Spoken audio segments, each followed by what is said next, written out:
Buen día. Ante todo, mi agradecimiento por estar pendientes de estos live con los cuales hago comentarios sobre la situación en Venezuela, particularmente desde el punto de vista de los derechos humanos. Como saben, mi nombre es Alberto Blanco Uribe Quintero. Soy profesor de la Universidad Central de Venezuela y de la Universidad Católica Andrés Bello en Derecho Constitucional y en Derechos Humanos. Como abogado me he dedicado justamente desde distintas áreas del derecho a la defensa de los derechos humanos. En esta oportunidad quiero hacer algunos comentarios sobre el informe elaborado por el Alto Comisionado de Naciones Unidas para los Derechos Humanos en relación a la situación de los derechos humanos en Venezuela para el año 2018.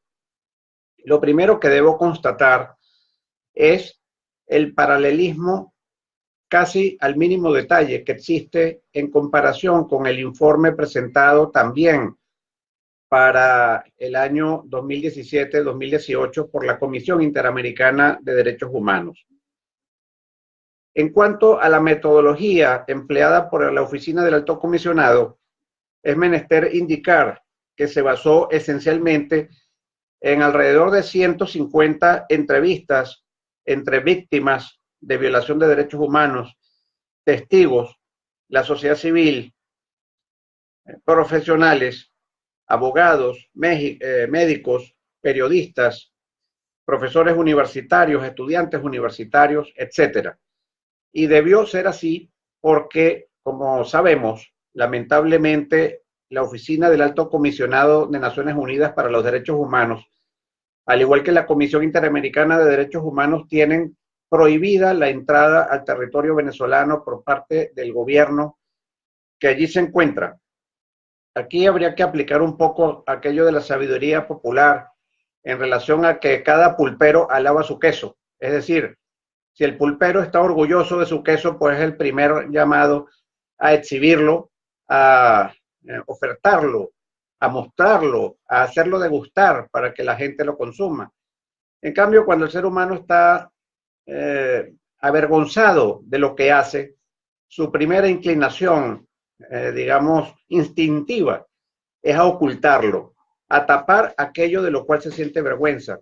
Y esa parece ser la situación del gobierno venezolano, al no dejar que ingresen al país los distintos expertos de estos altos organismos internacionales especializados justamente en la investigación de la situación de respeto o no de los derechos humanos.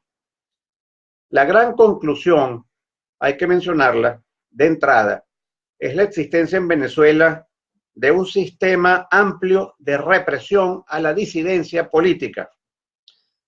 Se trata de un patrón de conducta por cuanto en los diversos casos de violación de derechos humanos que el Alto Comisionado tuvo ocasión de investigar, no se trata de elementos aislados, sino de comportamientos sistemáticos efectuados por los órganos de seguridad, por los organismos represivos de la policía política, la policía militar y efectivos militares y policiales sobre población indefensa.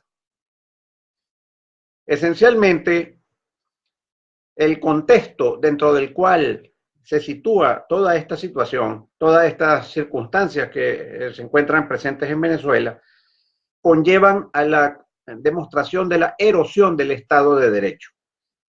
La instalación de la ilegítima e inconstitucional mal llamada Asamblea Nacional Constituyente, incurriendo en violación de la separación de poderes, usurpando las atribuciones de la Asamblea Nacional, la crisis humanitaria claramente presente en Venezuela y la incuestionable reacción internacional que se caracteriza por sanciones diplomáticas, económicas, financieras, aplicadas no al país, como pretenden hacerlo ver los funcionarios gubernamentales, sino precisamente a ellos, a título personal. Ellos son los que no pueden viajar a los países que los han sancionado. Ellos son los que pierden los bienes y los capitales poseídos y acumulados en esos países de la Unión Europea, de los Estados Unidos, de Suiza, del Canadá y por supuesto también las sanciones que provienen del reconocimiento de la inexistencia en Venezuela de un Estado de Derecho, de la pérdida totalmente de institucionalidad democrática de acuerdo a la declaración del Grupo de Lima, integrado esencialmente por países de América Latina, además del Canadá y algunos países del Caribe. Bien, fundamentalmente se sitúa la violación del derecho de acceso a la justicia con ocasión de las protestas. Se aprecia el cambio ilegítimo de fiscal general de la República, cosa que le corresponde a la Asamblea Nacional por parte de esta Asamblea Constituyente ilegítima, y a partir del momento en que se cambia de fiscal general, cesan las investigaciones sobre los hechos denunciados de violación a los derechos humanos sobre las personas manifestantes y sus familiares por parte del Ministerio Público. Además, hay una total incredulidad por parte del público en general en relación a la mal llamada Comisión de la Verdad, integrada precisamente por esa Asamblea Nacional Constituyente, a todas luces carente completamente de imparcialidad y de objetividad, por ser no otra cosa que un instrumento del gobierno a su servicio.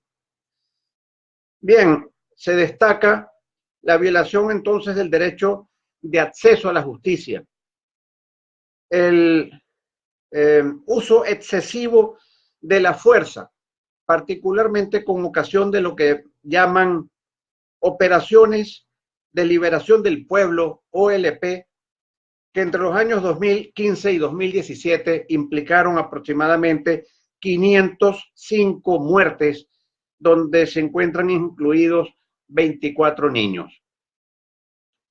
En esas operaciones de liberación del pueblo, OLP que llaman, existe total impunidad en cuanto a la actuación agresiva y violenta de los cuerpos de seguridad represivos de este gobierno. Se destacan, de hecho tengo live particularmente sobre ese tema, las detenciones arbitrarias de naturaleza selectiva y violación sistemática del derecho al debido proceso. Se señala que entre los años 2017 y 2018 hubo 570 detenciones arbitrarias, dentro de ellas la de 35 niños. Entre ellos, entre estas personas afectadas, activistas políticos, activistas sociales, estudiantes universitarios o liceístas, defensores de derechos humanos, gente de los medios de comunicación social y militares disidentes. Se aprecia particularmente la incomunicación de las personas privadas de libertad, asunto que está explícitamente prohibido en la Constitución de la República. Deben los familiares y los abogados de los detenidos saber en todo momento en qué lugar se encuentran y poderse comunicar con ellos y verificar su estado y hacer las consultas que correspondan. Se observan desapariciones forzadas breves, lo que algunos han asimilado a secuestros por parte de las autoridades estatales. Retardo judicial sistemático. Hemos presenciado juicios con 15 diferimientos de audiencias, violando el derecho a una tutela judicial efectiva, caracterizada, entre otras cosas, por la brevedad. El sometimiento de civiles a tribunales militares, violando el derecho al juez natural. Entre los años 2014 y 2018 registra el informe 12.320 casos de detenciones arbitrarias, dentro de las cuales hay 7.000 personas que han sido, no digamos liberadas, sino restringida su libertad en términos de condicionamientos, es decir, salen del recinto carcelario, pero están sometidos a una constante vigilancia y restricción de sus movimientos e incluso de su libertad de expresión. Se aprecian torturas y malos tratos, tratos crueles, inhumanos o degradantes, explícitamente prohibidos también por la Constitución de la República. Es un asunto totalmente vergonzoso que en nuestra Venezuela ocurran estos atropellos. Estamos hablando de descargas eléctricas, incluso en las zonas genitales. Estamos hablando de golpes fuertes. Estamos hablando de violaciones a detenidos, hombres o mujeres. Estamos hablando de violencia sexual indiscriminada de diversa naturaleza, de asfixia con bolsas plásticas o por intermedio de productos químicos. Hablamos de simulacros de ejecución para ejercer lo que llaman el psicoterror de la persona detenida. Hablamos de privación del agua, lo más mínimo para poder subsistir. Estamos hablando de malos tratos incluso a los familiares de las personas detenidas que acuden a averiguar el estado de sus seres queridos, víctimas de estas situaciones abominables, o que también son buscados a sus respectivos domicilios con violación de otra serie de derechos humanos, simplemente para amedrentar a las personas privadas de libertad. Todo ello al margen del hacinamiento en el cual se encuentran estas personas, ubicadas en instalaciones claramente insalubres, que no cumplen con los mínimos de los estándares internacionales en materia de condiciones de los centros de privación de libertad. Total ausencia de atención médica, violando el derecho a la salud de las personas privadas de libertad. Estamos hablando incluso del maltrato y tortura que viene asociado a la privación de alimentos. Y todo esto simplemente como un patrón de conducta para generar miedo, para producir terror en las personas, en la disidencia, no solamente líderes políticos, sino a cualquier persona que pueda emitir comentarios, opiniones o que tome acciones dentro del marco constitucional que impliquen una clara posición de oposición o de desacuerdo con las políticas del gobierno represivo. Hablamos de ataques al espacio democrático, caracterizados, por ejemplo, por agresiones que incluso las presenciamos por los medios de comunicación, porque lo hacen en forma descarada, agresiones a los dirigentes opositores, a profesores universitarios, a activistas de derechos humanos o activistas sociales,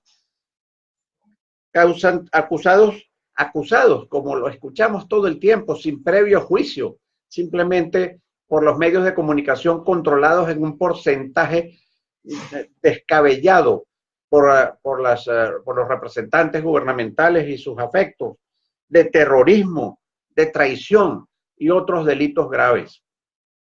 A lo cual pasan entonces a los centros de reclusión en estas condiciones que he mencionado anteriormente y a ese proceso kafkiano de caer en manos de los tribunales, sean civiles o militares, sin independencia de un poder judicial, sin imparcialidad de un poder judicial, lo que pudiéramos caracterizar simplemente de esbirros de un gobierno represivo. Violación sistemática de la libertad de expresión, de la libertad de libre reunión y de asociación. Es particularmente destacable la persecución que sufren las personas asociadas a organizaciones no gubernamentales defensoras de derechos humanos, como el Foro Penal Venezolano o como Provea, Amnistía Internacional, el Human Rights y tantas otras ONGs. Todo con la idea, insisto, de generar miedo, que es lo propio de un sistema de régimen autoritario y represivo. Crear miedo en las personas. En cuanto a la salud y a la alimentación, lo cual es obvio y se hace se plantea la situación presente en los centros de salud. Está clara la crisis humanitaria que vive Venezuela, particularmente en los temas justamente de salud y alimentación, y destaca el informe como muy grave la restricción a la información, la forma como se reprime gravemente a los medios o a las personas que pretenden en justicia hacer ver al resto de la población y al mundo que efectivamente en Venezuela existe una crisis humanitaria de amplia magnitud, que no por otra razón están hordas de personas saliendo por las fronteras del país, unas con mejor suerte que otras, para lograr encontrar un mínimo de calidad de vida digna, aceptable. Estamos hablando de represalias, estamos hablando de la presencia de grupos armados pro gobierno en los centros de salud, simplemente para que los médicos no hagan ver lo que pasa. Las personas que mueren porque los centros de salud no obtienen los insumos médicos, las medicinas, el instrumental necesario para poder sanar a las personas. Obviamente destaca el informe también la mala gestión de las tierras que han sido ocupadas, asumidas por el gobierno, tierras que en un momento fueron productivas y ya no lo son a partir del momento en que el gobierno las ocupó. El monopolio ejercido por el gobierno en la distribución de alimentos. Y me tengo que reír porque es que me viene a la mente el cuento aquel de la guerra económica. Señor, pero ¿cuál guerra económica? Usted tiene el monopolio de la distribución de alimentos. ¿Cómo es que no le llega el alimento a las personas entonces? ¿Quién se lo está impidiendo?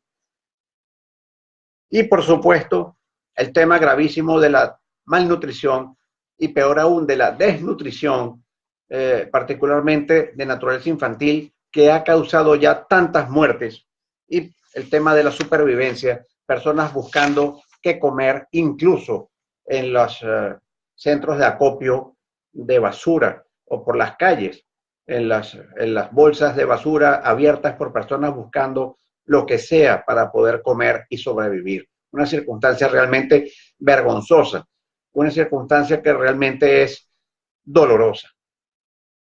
Bien, frente a esta situación, ¿qué recomendaciones hace el alto comisionado de las Naciones Unidas para los Derechos Humanos? Bueno, en primer lugar, hay que decir que esas recomendaciones se dividen en cuanto a su destinatario se refieren. Una, a los Estados miembros del Consejo de los Derechos Humanos de Naciones Unidas y otra al gobierno venezolano. A los Estados miembros del Consejo de Derechos Humanos de Naciones Unidas se le hacen dos recomendaciones. La primera, monitorear permanentemente la situación venezolana y adoptar las medidas que juzguen necesarias dentro del marco del sistema universal de protección de los derechos humanos, dentro del sistema de Naciones Unidas en general. Tema que es absolutamente conforme al derecho internacional y conforme a la Constitución venezolana, que todo el tiempo hace referencia a que los tratados en materia de derechos humanos tienen jerarquía constitucional y prevalecen sobre ella cuando su tratamiento frente a una persona es mucho más proclive a su libertad que el que garantice la propia Constitución venezolana. Hay que tumbar ya la mentira en boca de voceros gubernamentales, según la cual lo que ocurre desde los estados extranjeros, es decir, desde otros estados, desde otros países, es una injerencia. No, no, señores, no es una injerencia. Hay una obligación de los estados en velar por el cumplimiento de los derechos humanos en todos los otros estados. Y además, le recomiendan también a los estados miembros de la Comisión de los Derechos Humanos de Naciones Unidas establecer comisiones internacionales de investigación sobre violaciones de los derechos humanos. Así que no se trata de injerencia, se trata de hermanar a la humanidad frente a sus principios fundamentales, que son los derechos humanos, la libertad de las personas, y todo Estado está obligado a intervenir cuando otro Estado, vale decir, su gobierno no democrático, no institucional, inconstitucional, viola los derechos de las personas, como está ocurriendo hoy en día en Venezuela, causando tantas muertes, tanta debilidad, tanta enfermedad y tanta migración forzada. Tengo en mi blog, albertoblancauribe.com, un artículo referido a la diferenciación entre lo que es injerencia y lo que es intervención humanitaria. Los invito a leerlo. Y en cuanto al gobierno venezolano en particular, se le hace las siguientes recomendaciones. Dos que voy a destacar. La primera, darle acceso a la oficina del Alto Comisionado de Naciones Unidas para los Derechos Humanos, de forma tal que pueda ingresar a Venezuela e investigar en el sitio las denuncias de violación de los derechos humanos, ver por sus propios ojos de los expertos asignados la situación que está ocurriendo, que pueda entonces el Alto Comisionado saber a ciencia cierta, por sus propios ojos, si es verdad lo que dice el gobierno de que no se violan los derechos humanos, o si es verdad lo que tantas personas, organismos, organizaciones no gubernamentales denuncian al respecto de estas violaciones. Y darle acceso a los procedimientos especiales del Consejo de los Derechos Humanos de Naciones Unidas y los mecanismos regionales, dentro de lo cual se está haciendo alusión claramente a la Comisión Interamericana de Derechos Humanos, la cual también tiene vedado su ingreso a Venezuela, como lo dije al inicio. Es decir, señores del gobierno venezolano, dejen que las personas, los venezolanos, puedan acceder directamente a las instituciones internacionales, regionales y multilaterales o universales de protección de los derechos humanos, como la propia Constitución venezolana de 1999 lo prevé, bajo la figura del derecho de petición internacional en materia de derechos humanos y la posibilidad de que esos organismos internacionales evalúen con objetividad, emitan sus recomendaciones y éstas sean acatadas y asumidas como manda la Constitución por parte de las autoridades venezolanas. Y finalmente se le hacen al gobierno venezolano nada menos que 30 recomendaciones particularizadas que tienen que ver con correcciones a las diversas políticas gubernamentales en relación a cada uno de los derechos humanos cuya violación se denuncia y se constata. No entro a detallarlos, obviamente por razón de tiempo. Perfectamente este informe lo pueden conseguir en la página web de la Oficina del Alto Comisionado de Naciones Unidas para los Derechos Humanos. Lo que puedo decir en conclusión en relación a ello es que la única forma de que el gobierno venezolano lograse cumplir siquiera la mitad de esas recomendaciones sería renunciando, apartándose completamente del país, del gobierno, quiero decir, y dejar que se aplique la Constitución venezolana, haciendo que la Asamblea Nacional designe, como corresponde, fiscal general de la República, defensor del pueblo, designe nuevos rectores al Consejo Nacional Electoral, puedan entonces convocarse en forma libre e independiente elecciones y, respetando los derechos políticos de los venezolanos, puedan estos, ejerciendo su derecho a la libre autodeterminación de los pueblos, nombrar, elegir a un gobierno realmente democrático y que tenga por norte sujetarse a lo que dice la Constitución y no pretender todo el tiempo ponerse sobre ella y cambiarla cuando no le satisface. Bueno, gracias por su atención. Para cualquier comentario, ya saben dónde ubicarme. Muchas gracias.